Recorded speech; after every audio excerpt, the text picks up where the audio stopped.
Welcome back to Lalitha's kitchen. ఈరోజు మనం చేయబోయేది కొత్తిమీర పుదీనా టమాటో పచ్చడి. ఓకే, దీనికి ముందు జీలకర్ర,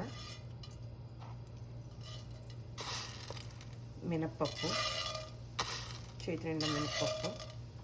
మోస్ట్ ఆఫ్ పచ్చడిలో నేను శనగపప్పు వేస్తాను, ఎందుకంటే శనగపప్పు బాగుంటుంది కాబట్టి. సో అవి బాగా ఫ్రై అవ్వాలి. సో ఇప్పుడు ఈ పచ్చడి ఇవి పప్పులు బాగా ఫ్రై అయిపోయాయి కదా, కొద్ది కలర్ మారితే మంచిగా ఉంటాయి అన్నమాట.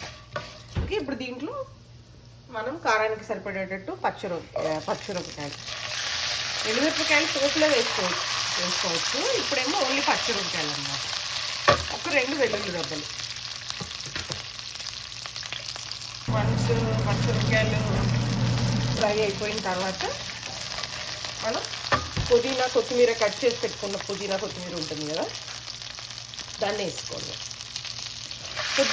అంటే మీ ఇష్టము, పుదీనా ఎక్కువ కొత్తిమీర ఎక్కువ ఉంటే బాగుంటుంది, పుదీనా ఎక్కువ ఉన్నా పర్వాలేదు. కానీ బట్ మోస్ట్లీ కొత్తిమీర ఎక్కువ ఉండేటట్టు నేను చూసుకుంటాను. It's depending upon your choice. 2 equal quantity ఉన్నా పర్వాలేదు. ఈ ఆకు బాగా మగ్గాలి. ఆకు కొద్దిగా ఉప్పేసాను, మరి ఎక్కువ అంటే జస్ట్ ఆకులోకి నీళ్ళు వస్తాయని చెప్పి చాలా తక్కువ. ఒకవేళ మీకు ఫ్రెష్ నాటు టమాటోలు ఉన్నాయి, చాలా పుల్లగా ఉన్నాయంటే అక్కర్లేదు. ఒకవేళ లేదు అంటే జస్ట్ నామకే వస్తే ఇలాగా చింతపండు వేసుకుంటే, అంటే పచ్చడి అనేటప్పటికీ ఆ చిన్న పులుపు ఉండాలి కదా. న్యాచురల్ టమాటోల్లో పుల్ల టమాటోలు ఉంటే ఓకే, లేకపోతే ఒక చిన్న పిసరంతా చింతపండు. దీన్ని బాగా మగ్గించాలి. సో ఇప్పుడు మనం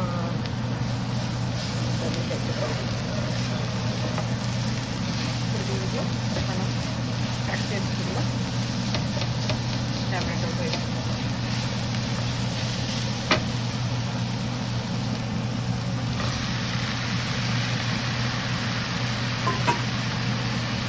ఈ టమాటోలు బాగా మగ్గిపోవాలి.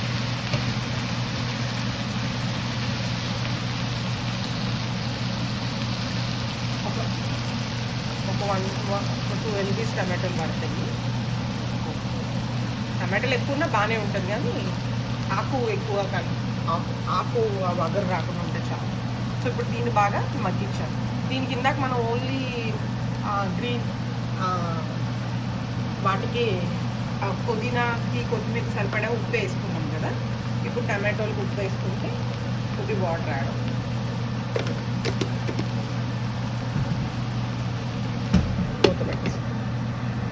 టమాటోలు ఉడకబెట్టేటప్పుడు మూత పెట్టి ఇంకా మనకి చాలా వాటర్ వస్తుంది అన్నమాట.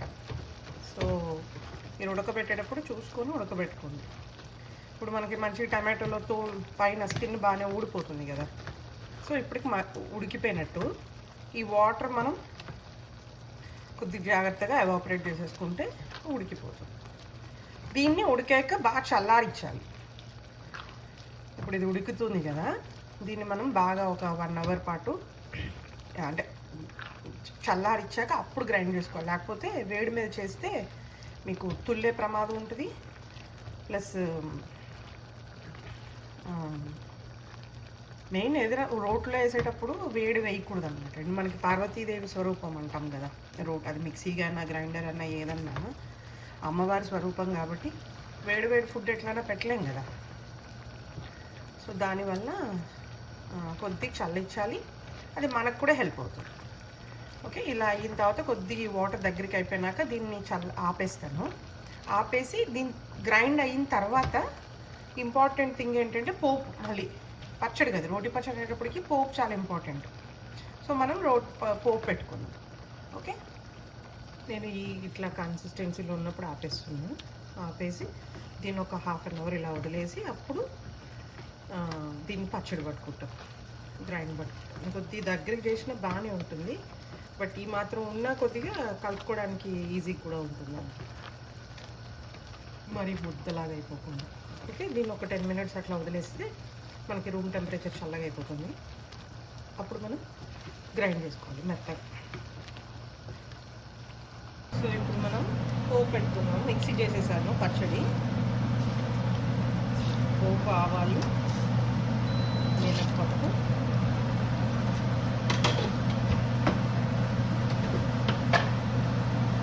బాగా ఫ్లట్టెడ్ అన్నమాట.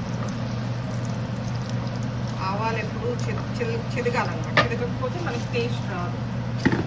సో ఇప్పుడు మనం పోపుకి సరిపడా ఎండుమిరపకాయలు, ఇందాక ఆల్రెడీ పచ్చిమిరపకాయలు వేసుకున్నాం కారాన్ని. దీంట్లో కూడా వెల్లుల్లిపాయలు వేసుకోవచ్చు. నేను ఆల్రెడీ పచ్చడిలో వేసాను కాబట్టి నేను దీంట్లో ఏం వేయట్లేదు. సో కరివేపాకు,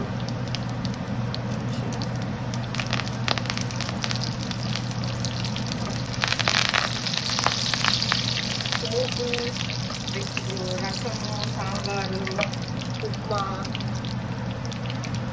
ఏదైనా ఫ్రై చేసుకునేటప్పుడు పప్పు, చాలా వాటిల్లో చాలా ముఖ్యమైనది పోపు.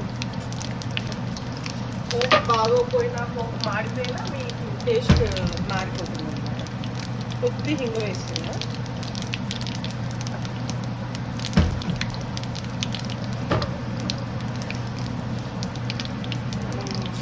గ్రైండ్ చేస్తాను.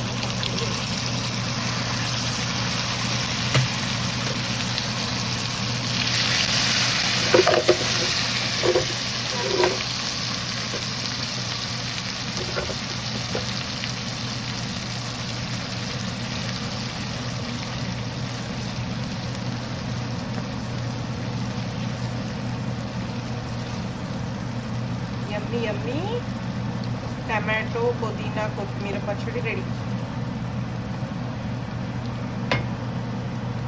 Try with your family and enjoy. Thanks for watching.